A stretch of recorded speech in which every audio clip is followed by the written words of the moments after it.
माता पार्वती कचरा से उठाकर बेलपत्र को क्यों खाई और उसके बाद आगे क्या हुआ, आइए जानते हैं। इस कथा में एक बार माता पार्वती अपने महादेव से कहती हैं, हे प्रभु, आज मैं सृष्टि पर जाना चाहती हूँ और वहाँ जाकर आपको पूजा करूंगी। मैं देखना चाहती हूँ कि पूरी सृष्टि में आपको किस प्रकार पूजा और पाठ करते हैं। कृपया मुझे आज्ञा दें। महादेव माता पार्वती को आज्ञा देते हैं और माता पार्वती सृष्टि में चली जाती हैं। वह एक मंदिर के द्वार पर बैठ जाती हैं और अपना रूप बदलकर भक्तों को देखने लगती हैं। वहाँ पर लोग जल और बेलपत्र महादेव के शिवलिंग पर चढ़ाने लगते हैं। बहुत प्रेम से वे अपनी कामनाओं के लिए महादेव को प्रणाम करते हैं और फिर अपने अपने घर चले जाते हैं। ये सब देखकर माता पार्वती बहुत खुश हो जाती हैं। शाम हो जाती है और तभी एक भक्त आता है जो सभी बेलपत्रों को उठाकर कचरे के पास फेंक देता है। यह देख माता पार्वती को बहुत गुस्सा आता है। वह सभी बेलपत्रों को कचरे से उठाकर जंगल की ओर ले जाने लगती है। कुछ भक्त आकर उन्हें देखकर हंसी उड़ाते हैं और कहते हैं, यह तो पागल है जो कचरे को उठाकर ले जा रही है। वे जोर जोर से हंसते हैं। माता पार्वती दुखी होकर जंगल की ओर चली जाती हैं और वहाँ एक पेड़ के नीचे बैठकर सभी बेलपत्रों को खाने लगती हैं। वह कहती हैं, जो भी भक्त बेलपत्र चढ़ाएंगे मैं सब बेलपत्रों को खा जाऊंगी, क्योंकि ये पत्र मेरे प्रिय स्वामी के ऊपर चढ़े हुए हैं। माता पार्वती रोज बेलपत्र खाने के लिए मंदिर के द्वार पर बैठ जाती हैं। जैसे ही बेलपत्र कचरे में फेंके जाते वह उन्हें उठाकर अपने पास ले आती हैं और खा जाती हैं। धीरे धीरे वह पतली और काली हो जाती है। वह अपनी क्लास में भी नहीं जाती थी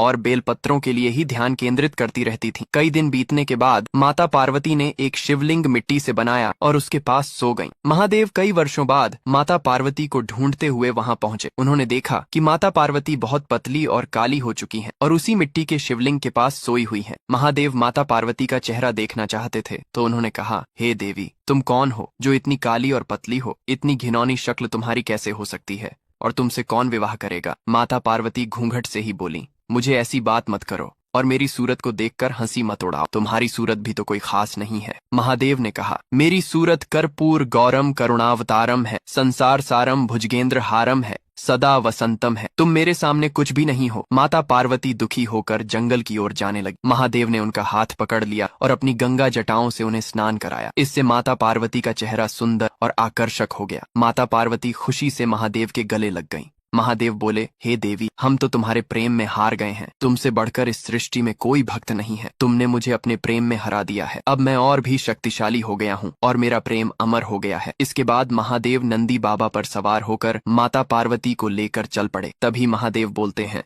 जो भी मेरी प्रेम कथा देख रहे हैं उसने लाइक और सब्सक्राइब नहीं किए हैं